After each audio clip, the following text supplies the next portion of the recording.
यहाँ देश में जो क्रिमिनल जस्टिस सिस्टम के 3 नए कानून आज से अमल में आ रहे हैं, इसके लिए आप सभी को निमंत्रित किया है।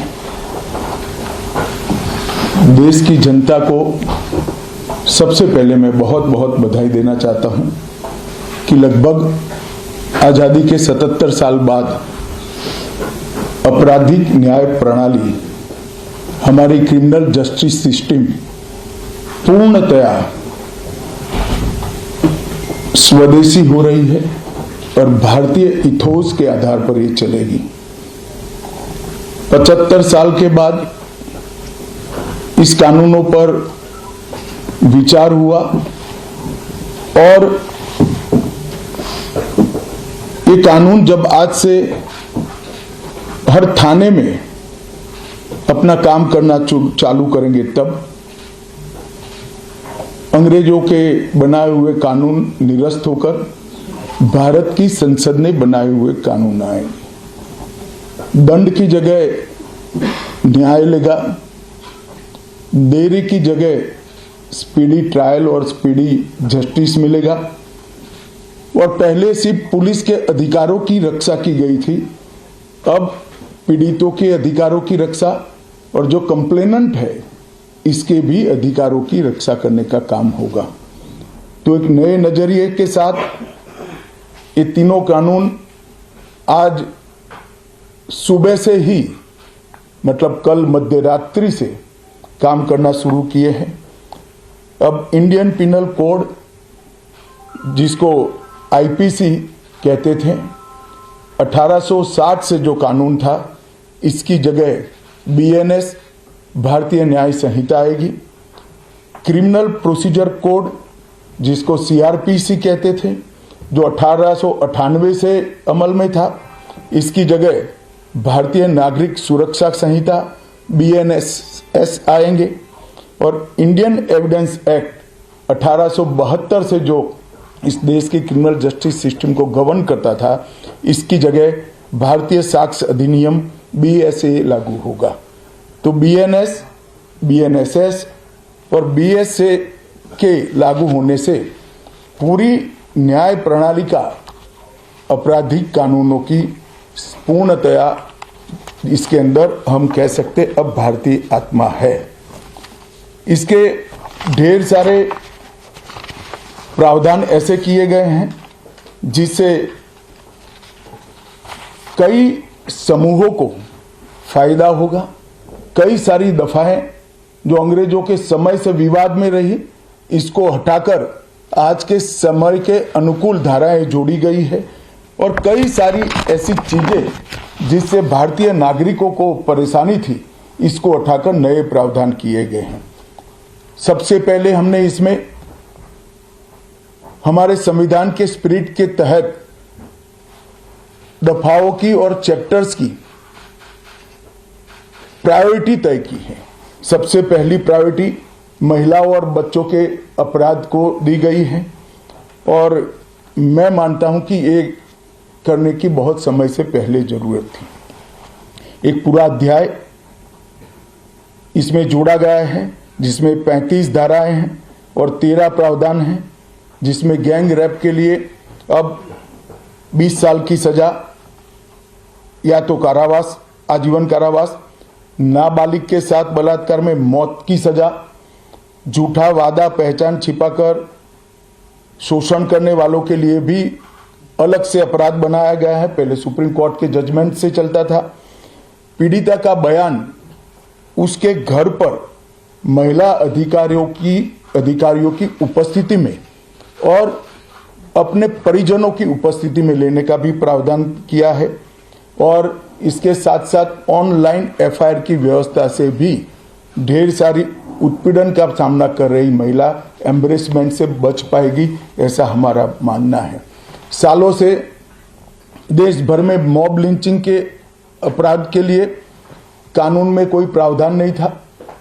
प्रावधान करने की मांग होती थी। पहली बार मॉब लिंचिंग को परिभाषित किया गया है। नस्ल, जाति, समुदाय, लिंग, जन्म स्थान भाषा और अन्य कारणों से जो मॉब लिंचिंग होता है, इसमें 7 वर्ष के कारावास से लेकर मृत्यु की सजा और आजीवन कारावास तक इसके अंदर जोड़ा गया है।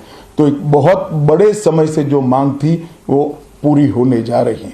रात 2 एक ऐसा कानून था जो अंग्रेजों ने अपने शासन की रक्षा के लिए बनाया, चाहे महात्मा गांधी हो, चाहे तिलक महाराज हो, चाहे सरदार पटेल हो, सभी लोग यही कानून के तहत 6-6 साल की सजा काटे थे। इसी कानून के तहत केसरी पर प्रतिबंध लगाया गया था। वो अपने राज्य की सुरक्षा के लिए अंग्रेजों ने बनाया हुआ कानून था। राजद्रोह को हमने जड़ से समाप्त कर दिया है और देश विरोधी हरकतों के लिए नई धारा लेकर आए हैं। पहले सरकार के खिलाफ स्टेटमेंट देना गुनाह था, अब भारत की एकता और अखंडता को क्षतिग्रस्त करने के लिए ये कानून अमल में आएगा। तो आज़ादी के इतने सालों के बाद ये कानून में बदलाव हुआ है, जो एक बहुत बड़ा परिचायक है हमारे संविधान के स्पिरिट का। मैं आप सभी के सामने बड़े विश्वास के साथ कहता हूं कि ये तीनों कानूनों के पूर्ण स्पिरिट के साथ देश भर में लागू होने के बाद ये कानून सबसे आधुनिक न्याय प्रणाली का सर्जन करेंगे। टेक्नोलॉजी को हमने न केवल अपनाया है, आने वाले 50 सालों तक टेक्नोलॉजी में जो भी अनुसंधान होने की संभावनाएं हैं, इस सबको कानून के अंदर हमने व्याख्या के तौर पर समाहित किया है, जैसे आने वाले समय में भी जो अनुसंधान होंगे वो व्याख्यायित किए गए। ये विश्व की सबसे आधुनिक न्याय प्रणाली बनेगी, इसका मुझे विश्वास है। कंप्यूटराइजेशन की प्रक्रिया ऑलरेडी पूरी हो गई है। 99.9% थाने कंप्यूटराइज हो चुके हैं। ई रिकॉर्ड जनरेट करने की प्रक्रिया भी हमने 2019 से ही चालू कर दी थी। 0 FIR, ई FIR, चार्जशीट और जवाब, ये सभी डिजिटल होगा। किसी को बड़े बड़े जेरोक्स निकालकर करने की जरूरत नहीं है। 1 लाख पेज की चार्जशीट भी एक छोटे से पेन ड्राइव से जजेस के सामने जाएगी और पक्षकर्ताओं को दिए जाएगी। 90 दिन के अंदर इस कानून में पीड़ित को, जिन्होंने न्याय की गुहार की है, उनको अपने केस का प्रोग्रेस ऑटोमेटिकली ऑनलाइन भेजा जाएगा। हमने इसके अंदर 7 साल और उससे ज्यादा सजा वाले सभी गुना में फॉरेंसिक की टीम की विजिट को कंपलसरी कर फॉरेंसिक एविडेंस को कानूनी जामा पहनाने का काम किया है। मैं मानता हूं कि इससे बहुत फायदा होगा। दोष सिद्धि का प्रमाण हम बहुत आगे तक ले जा पाएंगे। साक्ष्यों की रिकॉर्डिंग और जांच पड़ताल में रिकॉर्डिंग की अनुमति दी है। वीडियोग्राफी को सर्च और सीजर के वक्त पर अनिवार्य किया है, जिससे किसी को फंसाने की कोई साजिश न हो पाए। ई बयान बलात्कार की पीड़िता का या छेड़खानी की पीड़िता का ई बयान को भी कानूनी माना गया है और कोर्ट में ऑडियो वीडियो के माध्यम से पेशी करने का भी प्रावधान हमने किया है। ई पेशी में गवाह, आरोपी, विशेषज्ञ और पीड़ित सभी को कानूनी जामा पहनाने का काम किया है।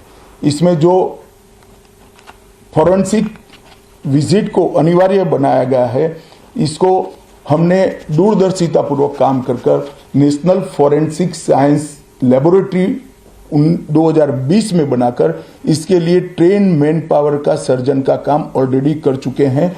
मुझे पूरा भरोसा है कि 3 साल के बाद इस देश में हर साल 40,000 से ज़्यादा ट्रेन मैन पावर का फोर्स हमारी कानूनी क्रिमिनल जस्टिस सिस्टम की सेवा में उपलब्ध होगा।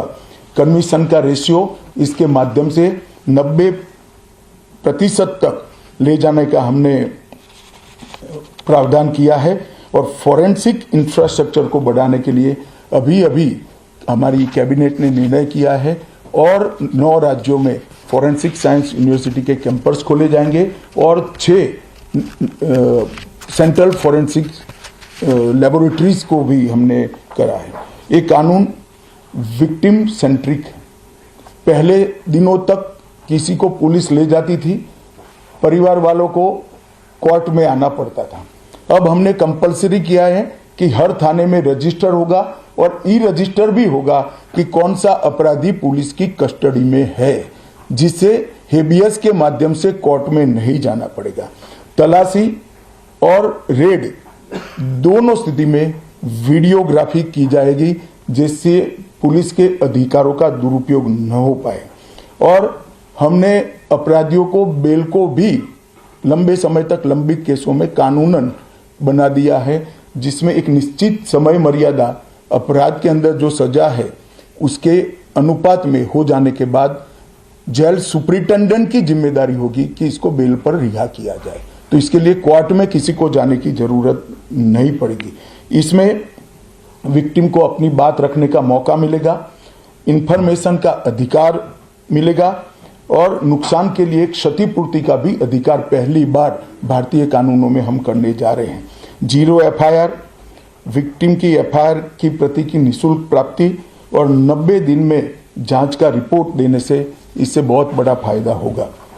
समय पर न्याय लगभग 35 न्याय प्रणाली की 35 धाराओं में हमने समय मर्यादा निश्चित की है और ये टेक्निक के आधार पर प्रोसीडिंग्स होने के कारण भी समय पर न्याय मिलेगा। 3 दिन में FIR दर्ज करनी है, 7 दिन के भीतर जांच रिपोर्ट पीड़िता के सार्वजनिक करनी है, 60 दिन के अंदर ही अपराध तय करने हैं और घोषित अपराधियों के खिलाफ 90 दिन के अंदर मुकदमा कायम करना है और आपराधिक मामलों में मुकदमे की सुनवाई के बाद ज़्यादा से ज़्यादा 45 दिन के अंदर जजमेंट की घोषणा करनी है। तो कई जगह पे हमने समय को कम कर बाध्य कर हमने जल्दी से न्याय मिल पाए इस दिशा में काम किया है।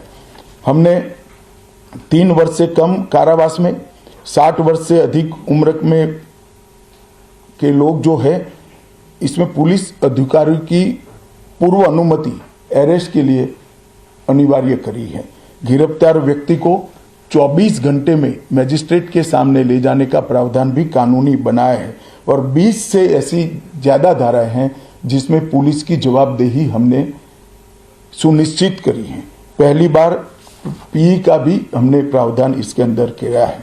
साक्ष्यों के संबंध में भी टेक्नोलॉजी को हमने बढ़ावा दिया है। इलेक्ट्रॉनिक साक्ष्यों के प्रति विश्वसनीयता बढ़े, इसके लिए कानूनी प्रावधान कड़े किए हैं। सर्वर लॉग, स्थान संबंधी साक्ष्य और वॉइस मेल, इस सब की व्याख्याएं की गई है। अब न्याय प्रक्रिया संविधान की 8वीं अनुसूची में आने वाली सभी भाषाओं में काम करती हो जाएगी। हमारी स्थानीय भाषाओं के लिए बहुत बड़ा फैसला है। हमारा पूरा सॉफ्टवेयर जो बनेगा वो 8वीं अनुसूची में आने वाली सभी भाषाओं में बनेगा। कानून बनने के बाद संसद ने पारित करने के बाद तैयारी के लिए ढेर सारा प्रयास भारत सरकार के गृह मंत्रालय और हर राज्य के गृह मंत्रालय और जस्टिस मंत्रालय ने किया है। लगभग 22.5 लाख पुलिस कर्मियों की ट्रेनिंग के लिए 12,000 मास्टर ट्रेनर्स बना दिए गए। कई इंस्टीट्यूशन को अधिकृत किया गया और 23,992 मास्टर ट्रेनर अब तक ट्रेन हो चुके हैं। जुडिशरी में 21,000 सबऑर्डिनेट जुडिशरी का ट्रेनिंग हो चुका है और इसके लिए भी आगे पर मास्टर ट्रेनर्स की कई बैच स्थानीय भाषाओं में तैयार हो गई है। 20,000 पब्लिक प्रोसिक्यूटर्स को ट्रेन किया गया है और लगभग हर प्रोसिक्यूटर को एक ऐप दे दिया गया है और नए कानून छापे हुए दिए गए हैं कि पुरानी धारा कौन सी थी, नई धारा कौन सी है। प्रिजन के 51,224 कर्मचारियों का ट्रेनिंग हुआ है और फॉरेंसिक के 4,000 कर्मचारियों का ट्रेनिंग हुआ है।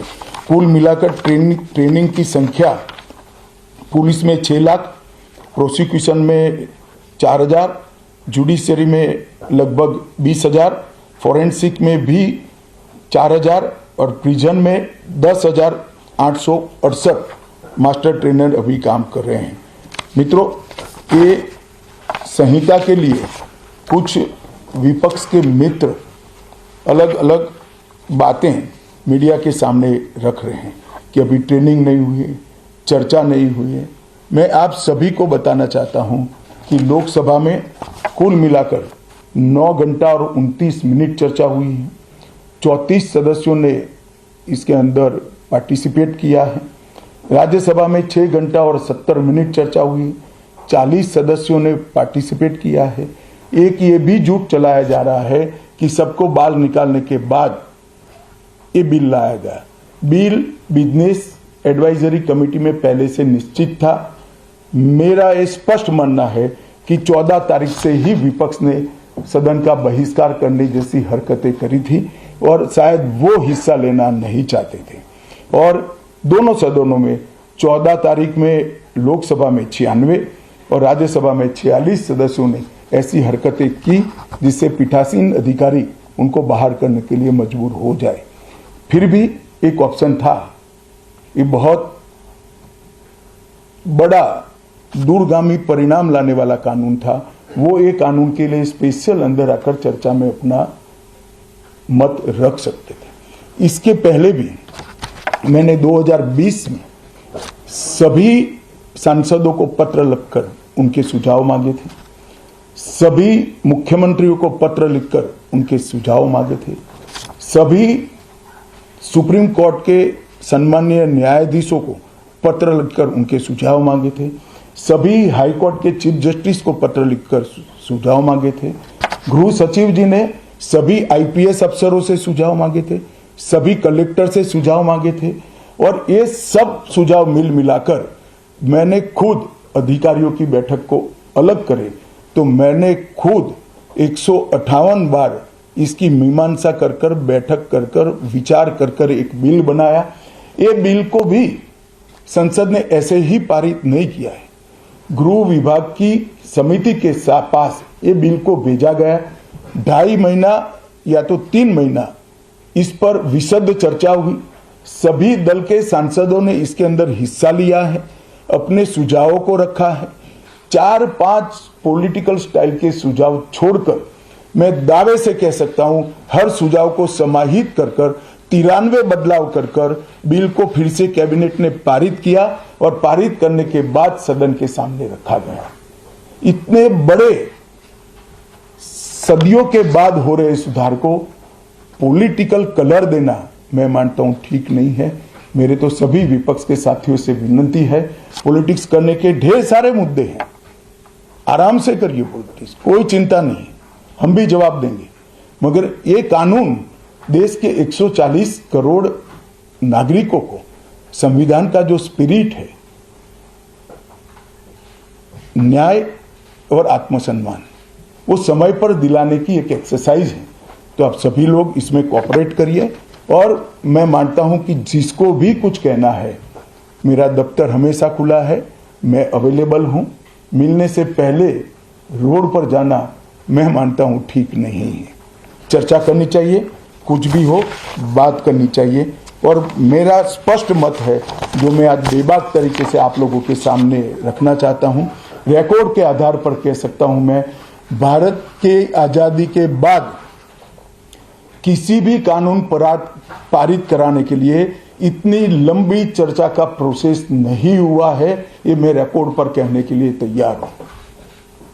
4 साल तक इस कानून पर विचार हुआ। और अगर आपको अभी भी कुछ कहना है तो आप जरूर आइए, मैं सुनने के लिए तैयार हूं। मगर कृपया इस कानून को पब्लिक तक इसकी सेवा करने देने का मौका देना चाहिए। समय पर न्याय मिलेगा तो देश का भला होगा। संविधान की सुरक्षा और आत्मसम्मान की भावनाओं को नागरिक प्राप्त कर पाएंगे तो देश का भला होगा। और सबसे बड़ा बदलाव है, हमने थोड़े धैर्य के साथ टीथिंग प्रॉब्लम को देश की जनता ने भी बड़े धैर्य के साथ लेकर सिस्टम को सुधारने का मौका देना चाहिए। और मैं सभी दलों से भी कहना चाहता हूं कि राजनीति से ऊपर उठकर आप इसका समर्थन करिए और जो भी सुझाव जनता के हित में है लेकर आइए। हम इस पर चर्चा करने के लिए तैयार हैं। आप लोगों के मन में कोई बात है तो आप जरूर पूछ सकते हैं। मैं नीरज पांडे हूँ एबीपी न्यूज से। मेरा सवाल है सर, पहले के कानून में किसी भी आरोपी को जो गिरफ्तार किया जाता था वो 15 दिन के रिमांड की व्यवस्था थी। अभी जो नया कानून है उसमें गिरफ्तारी के 60 दिनों तक कभी भी या तो एक साथ या हिस्सों में बुलाकर रिमांड पे लिया जा सकता है। इससे फायदा क्या होगा? नहीं, मैं आपको समझाता हूँ। ये भ्रांति फैलाई गई है कि रिमांड का समय बढ़ाया गया है। मैं स्पष्ट कर देना चाहता हूं कि नए कानूनों के तहत, बीएनएस के तहत रिमांड का समय 15 दिन का ही है। मैं आप लोगों के सामने डिटेल में बताना चाहता हूं। आरोपी को आज पुलिस ने कस्टडी में लिया, कोर्ट ने रिमांड दे दी और आरोपी अस्पताल में भर्ती हो जाता है और 15 दिन तक अस्पताल में रहेगा, तो क्या इसकी पूछताछ ही नहीं होगी? पूछताछ करनी चाहिए या नहीं करनी चाहिए? इसलिए हमने प्रावधान किया है कि 15 दिन की अपर लिमिट के अंदर, 60 दिन की अपर लिमिट के अंदर पुलिस इसका रिमांड ले सकती है। वरना उसको तो जुडिशियल कस्टडी में जेल में पहले भी रहना था और बाद में भी रहना है। एक दूसरा आरोपी पकड़ा जाता है, पुलिस को दोनों को इकट्ठा करके पूछताछ करनी है, तो कैसे करेगी? तो 15 दिन की लिमिट को हमने नहीं बढ़ाया है। रिमांड 15 दिन की ही होगी। 60 दिन के भीतर एक या दो टुकड़ों में आप 15 दिन की रिमांड ले सकते हैं। भ्रांति फैलाई जा रही है कि रिमांड का पीरियड बढ़ाया गया है। कृपया मैं आप सबसे निवेदन करता हूं कि इसको आप क्लैरिफाई करिएगा, जिससे जनता में गलत बात न जाए। टोटल 15 दिन होगा। Total 15 days within 60 day. Kapil Sibal भी उठाया जाएगा, वो जानबूझकर उठा रहे हैं। मैं मानता हूं उन्होंने तो पढ़ा होगा कानून। सर, ये आज से ये कानून लागू हुआ, लेकिन सबसे पहला जो मामला FIR हुआ दिल्ली में देखे तो स्ट्रीट वेंडर के खिलाफ कर दिया है पुलिस। ये झूठ है, क्या मसला? ये झूठ है। सबसे पहला मामला अब तक के रिकॉर्ड के हिसाब से ग्वालियर के पुलिस थाने में हुआ है और चोरी का है। किसी की मोटरसाइकिल चोरी कर ली गई 1,80,000 की वैल्यू की। इसका मामला 12:10 पर रजिस्टर हुआ है। पहला मामला नहीं है। और जो वेंडर के खिलाफ मामला रजिस्टर हुआ, इसका प्रावधान पहले भी था, ये नया प्रावधान नहीं है। पुलिस ने इसका रिव्यू का प्रोविजन का उपयोग कर वो मामले को खारिज कर दिया।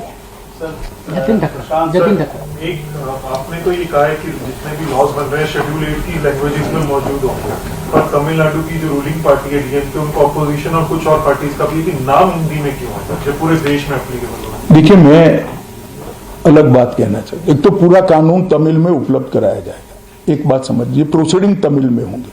अगर नाम के लिए भी आपके मन में कोई विरोध है तो मिलकर करना चाहिए। मुख्यमंत्री जी, सांसद, मुझे तो कोई ने ना किसी ने मिलने का समय मांगा है ना कोई मिलने आया है। फिर भी मैं सभी से अपील करता हूं कि जो कुछ भी आपकी ग्रीवेंसीज हैं, या तो ऐसा लगता है कि ये धाराएं जनता की सेवा ठीक से नहीं कर पाएगी, इसको लेकर मुझे मिलिए। कानूनों का बहिष्कार ये रास्ता नहीं है। पॉलिटिक्स करने के ढेर सारे रास्ते हैं। पायल मेहता सर, आपने ये बिल इंट्रोड्यूस किया, उसके बाद ये होम कमेटी में गया, वहाँ पे भी विस्तृत चर्चा हुई, पर विपक्ष में कभी भी जो कुछ नेता है, जो वकील है, वो कह रहे हैं कि इसको सिलेक्ट कमेटी या स्टैंडिंग कमेटी में क्यों नहीं भेजा? इतनी गड़बड़ी क्या थी इस बिल को? नहीं, भेजा ही था।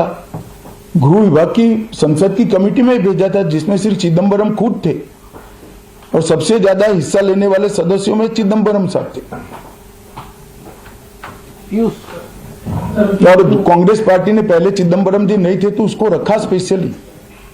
स्पीकर ने अनुमति भी दी कि ठीक है भाई, इनका अनुभव है, लॉयर है, तो असिस्ट करेंगे कमेटी को। स्टैंडिंग कमेटी में नहीं भेजा, सिलेक्ट कमेटी। क्या फर्क पड़ता है? स्टैंडिंग कमेटी, इसमें भी प्रो रेटा मेंबर है, सभी दलों के सदस्य थे।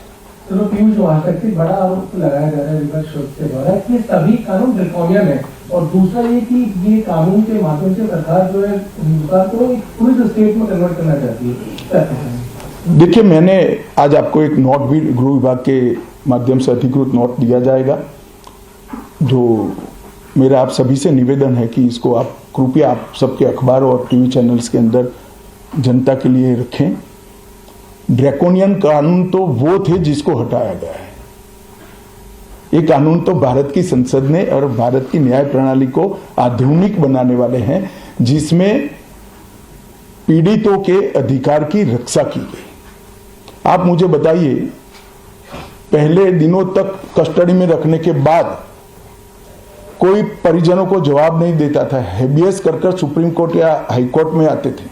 हमने प्रावधान करा कि ऊपर एक रजिस्टर रखना पड़ेगा कि मेरी कस्टडी में फला फला व्यक्ति है।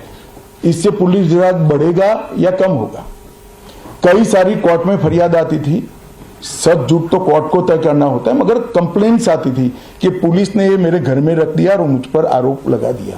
उस वक्त वीडियोग्राफी करना ये पुलिस राज को बढ़ावा देगा या कम करेगा?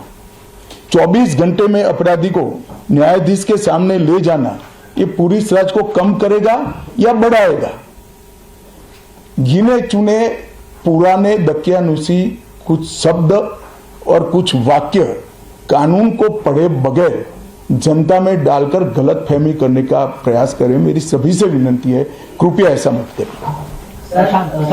प्रशांत जी, न्यूज़ 24 सर, मेरा सवाल ये है कि आप जो कंप्लेनेंट FIR लॉन्च करें, एंड रिजल्ट में उसको जो रिलीफ चाहिए, लंबी लड़ाई होती है, उसके नीचे जो काम करने वाला सिस्टम का ढांचा तो वही है, उसको कैसे उस पर ऐसा नहीं है, सिस्टम के ढांचे पर कोई समय मर्यादा तय नहीं थी। अब पुलिस से लेकर जुडिशरी तक सबकी समय मर्यादा तय हुई है और टेक्नोलॉजी का हम उपयोग कर रहे हैं।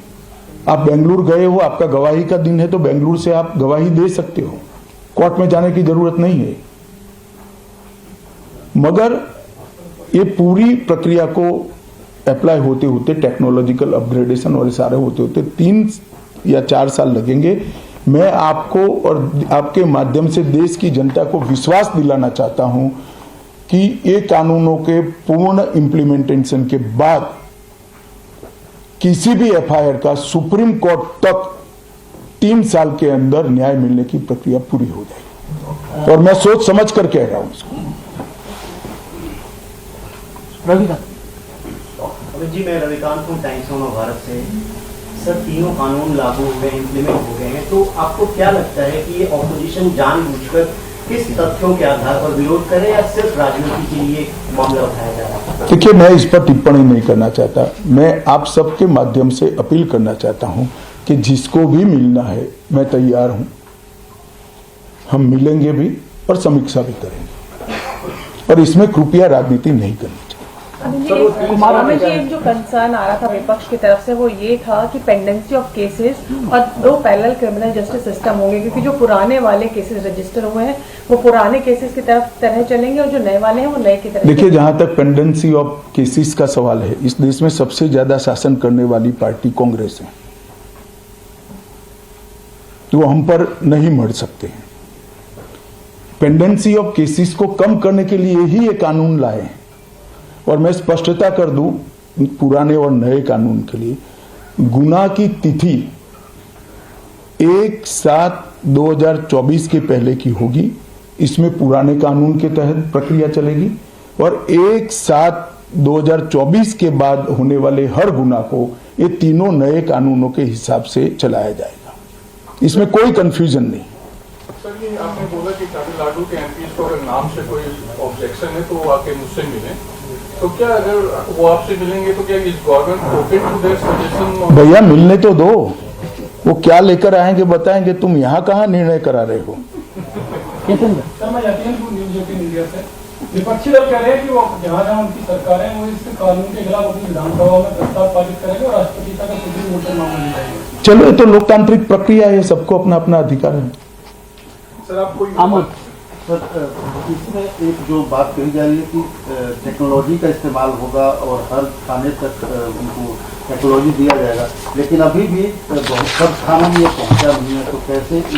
देखिए, जहां तक थानों का सवाल है, हम 4 साल से काम कर रहे हैं, पूर्णतः नहीं पहुंचाऊंगा, मैं इस बात को स्वीकार करता हूं। इसीलिए इस कानून में हमने प्रोविजन रखा है कि एक थाना कंप्लीट होता है तो उसको आप नोटिफाइड कर सकते हो, एक कोर्ट कंप्लीट हो जाए तो इसको, फिर पूरी तहसील, फिर पूरा डिस्ट्रिक्ट और फिर पूरा स्टेट, कई सारे स्टेज में इसकी न्यायिक प्रक्रिया को नोटिफाइड करना है। जहां तक BNS का सवाल है, भारतीय न्याय संहिता का सवाल है, दफाई लगाने का सवाल है, ये पूरे देश में लागू हो जाए। FIR के 3 साल के अंदर FIR दर्ज होने के 3 साल के अंदर सुप्रीम कोर्ट तक न्याय मिल जाएगा, वो नहीं जाते, वो क्लियरिटी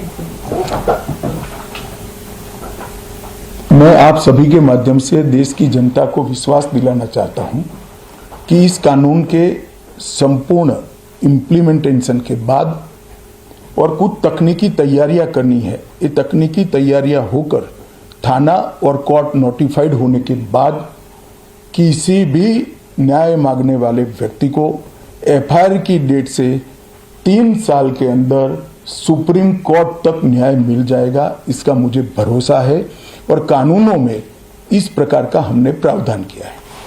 सर मैं दैनिक भास्कर से हूं मुकेश। इम्प्लीमेंटेशन होने में कितना समय लग जाएगा? देखिए,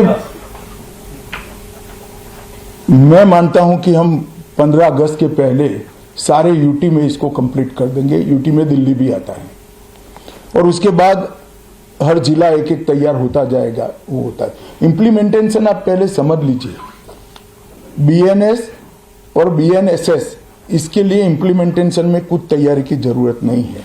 जहां तक बीएसए भारतीय साक्ष्य अधिनियम है, इसके लिए कोर्ट में काफी सारी तैयारी करनी है, मगर 2020 से ही सुप्रीम कोर्ट के साथ चर्चा कर सुप्रीम कोर्ट मॉडर्नाइजेशन का एक बड़ा प्रोग्राम ली है और वहां पर भी काफी सारा काम हो चुका है, सॉफ्टवेयर भी तैयार हो चुके हैं। सर भास्कर से मैं मुकेश कौशिक, एक डिस्क्रिपेंसी है कि पुराने कानून में ये प्रोविजन था कि अगर कोई पुरुष के साथ दुराचार करता है तो उसका सेक्शन 377A था, वो खत्म हो गया, लेकिन उसके बाद कुछ मामले ऐसे आ गए हैं जो इस तरह के केस दर्ज हुए। क्या कोई संशोधन का प्रस्ताव है? संशोधन तो नहीं, मगर इसमें सुप्रीम कोर्ट का एक जजमेंट भी है, इसके इंटरप्रिटेशन का सवाल है। हम सुप्रीम कोर्ट से चर्चा जरूर करेंगे इसमें। सर ये आपने जो कहा कि तमिलनाडु के एमपीज आकर मिल सकते हैं आपसे, जो कुछ ऑल पार्टी ऐसी मीटिंग भी हो सकती है अगर कोई बुलाने का आपका? ऑलरेडी हो चुकी है, ऑल पार्टी कमेटी में होती ही है और आपको सबसे पहले बड़ी संशय लगता है, आप मिल जाओ मुझे अकेले में। आप कुछ एफआईआर दर्ज करना एक महत्वपूर्ण बात होती है। तो कानून में जो पुलिस अधिकारी हैं उनको इस कानून के बारे में प्रशिक्षित करने का काम कब तक पूरा? भैया आप शायद सुने नहीं, 6,20,000 पुलिस कर्मचारियों का ट्रेनिंग हो चुका है और हमारे यहाँ 17,000 के करीब, कितने हैं गोगिया जी थाने? 17,000 थाने हैं, उसमें 6 लाख कर्मचारियों का ट्रेनिंग कंप्लीट हो चुका है नीलू जी दैनिक जागरण और रिफ्रेशर कोर्स भी हो चुका है। सर मैं नीलू रंजन दैनिक जागरण से, सर आज से लागू हुआ है तो कितने कोर्ट या कितने थाने नोटिफाइड हो गए हैं जो इस पे पूरी तरह से काम करने लगे हैं? और फॉरेंसिक का बहुत महत्व है। जनवरी में आपने कहा था कि केवल कुछ 70 जिलों में, जो आपको 85 जिले हैं उसमें फॉरेंसिक मोबाइल बैंक है। अब कहाँ तक वो बात पहुंची है, कितने जिलों में? देखिए ऐसा है कि मैंने जो कहा वो तैयारी में समय लगेगा। तब तक दिल्ली में एक हमने मॉडल लिया है जिसमें फॉरेंसिक अधिकारियों को किट के साथ तैयार करा है। ज्यादातर मामलों में फॉरेंसिक वैन की जरूरत नहीं, किट से भी हम सैंपल ले सकते हैं और इसकी एक संपूर्ण योजना बनाकर इसका पूरा ट्रेनिंग हो चुका है। और हमारी जो यूनिवर्सिटी है, फॉरेंसिक साइंस यूनिवर्सिटी, इसने इसका पूरा सिलेबस भी बनाया है और पुलिस, कोर्ट और वकील तीनों का ट्रेनिंग भी किया है। सर क्योंकि आज से ये तीनों कानून लागू हो चुके हैं देश के अंदर, आपने कई फीचर्स और कई धाराएं बताई हैं जो कई लोगों को सहूलियत भी देंगे। गृह मंत्रालय का क्या एस्टिमेट है कि अपराध इससे कितना कम हो जाएगा देश के अंदर आने वाले कुछ समय? देखिए इमीडिएट मैं कुछ कह नहीं सकता, परंतु इससे दोष सिद्धि का प्रमाण जब बढ़ेगा, 90% तक लोगों को सजा कर पाएंगे तो निश्चित रूप से अपराध कम होगा। इसके अंदर कई धाराओं में बार बार अपराध करने वालों के लिए ज्यादा सजा का भी हमने प्रावधान किया है। बार बार जो सजा करते हैं, आदतन अपराधी है, उनके लिए भी एक प्रोविजन किया है। सर ये जो डेटा पुलिस वाले रिकॉर्ड करेंगे, ऑडियो वीडियो रिकॉर्डिंग, वो स्टोर कहाँ पे करेंगे? उसकी जो फैसिलिटी है वो कैसे? चेन ऑफ कस्टडी तो ये तो लिखित की भी कैसे सेंसिटिविटी होगी? डेटा में ब्रीच का वो होता है ना स्कोप है? अरे लिखित बयान जो होता है वो लिखित बयान भी चार्जशीट के साथ जोड़ना होता है और डेटा को स्टोर करने की लीक प्रूफ सिस्टम की है। रिकॉर्डिंग करने वाले और सिस्टम में अपलोड करने वाले दोनों की जवाबदेही भी इसमें निश्चित की गई। एक क्लैरिफिकेशन सर, आपने कहा कि 46 मेंबर्स को सदन से निकाला गया था, लेकिन उनके लिए एक स्पेशल ऑप्शन दिया था कि वो आके अपनी बात रख सकते हैं, यही ना? नहीं, वो संपर्क करते तो तुरंत हम तो परमिशन देंगे उनको। कितने लोगों ने ऑप्शन अपनाया? वो एक ने भी नहीं अपनाया। जो पुलिस वाले एफआईआर नहीं लिखते उनके खिलाफ भी कोई कार्रवाई होती है? क्योंकि एफआईआर के बाद ही तो सारी सवाल नहीं है, ई एफआईआर हो सकती है। आप आपके मोबाइल से एफआईआर रजिस्टर्ड करा सकते हो, जाने की जरूरत ही नहीं है, और वो ऑटोमेटिक सर्वर पर आ जाएगी, पुलिस को लेना ही लेना है। सर्वर हैंग नहीं कर सकता कोई। तो सबसे ज्यादा सजेशन होम कमेटी में मिस्टर एलंगो का है ना, कि दोनों के, एलंगो के भी थी, चिदम्बरम साहब के भी थे। कितने परसेंट मानते, दोनों की काफी मानते? परसेंटेज मुझे मालूम नहीं, मैं कमेटी का मेंबर नहीं हूं, मगर लगभग 95% से ज्यादा सजेशन मान लिए गए थे। एक छोटा सा डाउट था कि टेरर जो है ये यूएपी में भी आएगा और मकोका जैसे ऑर्गेनाइज्ड क्राइम, इसको करने की जरूरत क्या थी? इसको करने की इसलिए जरूरी है कि हमारी सरकार का पॉलिसी है टेरर के खिलाफ जीरो टॉलरेंस का। कई सारे टेरर के इंसिडेंट ऐसे होते हैं जिसका षड्यंत्र देश के बाहर होता है। अगर इसके अनुकूल व्याख्याएं नहीं होती है तो कई जगह पे अपराधियों को इसका फायदा मिलता है, वो छूट जाते हैं और पुलिस हाथ पे हाथ धर की रहे। मैं गुजरात में गृह मंत्री था, हमारे यहाँ बम धमाके हुए थे, 58 लोग मारे गए थे। वो बम धमाके में सारा षड्यंत्र बाहर हो गया। सारे के सारे लोग सूरत में सिमी के एक्टिविस्ट थे, इन पर केस दर्ज किया गया और वो छूट गए थे, क्योंकि टेरर की कोई स्पेसिफिक व्याख्या नहीं थी। मैं मानता हूं कि इस देश को टेरर फ्री कराना हम सबका लक्ष्य होना चाहिए, और जो टेररिज्म में लिप्त है उसको कठोर से कठोर सजा जल्दी से जल्दी होनी चाहिए। सर ये आज से कानून लागू हो गया है, लेकिन कई बातें आती है कि हम सरिया कानून को मानते हैं, लोग पिटाई जिस तरह से बंगाल में पुराने हुआ है, तो ये नया कानून उस पर लागू होगा या पुराना ही कानून से बंगाल वाला घटना की जांच होगी? सर मैंने स्पष्ट कर दिया, कल मध्यरात्रि से मतलब 7/1/2024 से जितनी भी हिंसक घटनाएं होगी या आपराधिक घटनाएं होगी उसका रजिस्ट्रेशन नए कानून के हिसाब से भी होगा और प्रोसिक्यूशन की प्रक्रिया भी नए कानून के हिसाब से होगी। जो गुना कल मध्यरात्रि के पहले हुआ है वो गुना का रजिस्ट्रेशन और कानूनी प्रक्रिया दोनों पुराने कानून से होगी। जब भी नया कानून आता है एक क्षण तो तय करना पड़ता है कि यहाँ से नया होगा, यहाँ से पुराना होगा, और वो क्षण हमने सभी से चर्चा कर तय किया है। बंगाल में हिंसा रुकने का नाम नहीं ले रही, लगातार। चलिए, आज मैं पॉलिटिकल जवाब देने के लिए यहाँ नहीं हूँ, केवल आपसे अपील करने के लिए हूँ। एक अच्छी स्पिरिट के साथ एक कानून लाए गए हैं, एक कानून की अच्छाइयों को आप जनता के साथ पहुँचाइए, और आपके पास भी कोई तकलीफ आती है तो निसंकोच आप मुझे मिल सकते हैं, बता सकते हैं। अगर भ्रम है तो मैं निरसन करूंगा, अगर सुधार की जरूरत है इस पर खुले विचार से सोचेंगे। बहुत बहुत धन्यवाद आपका।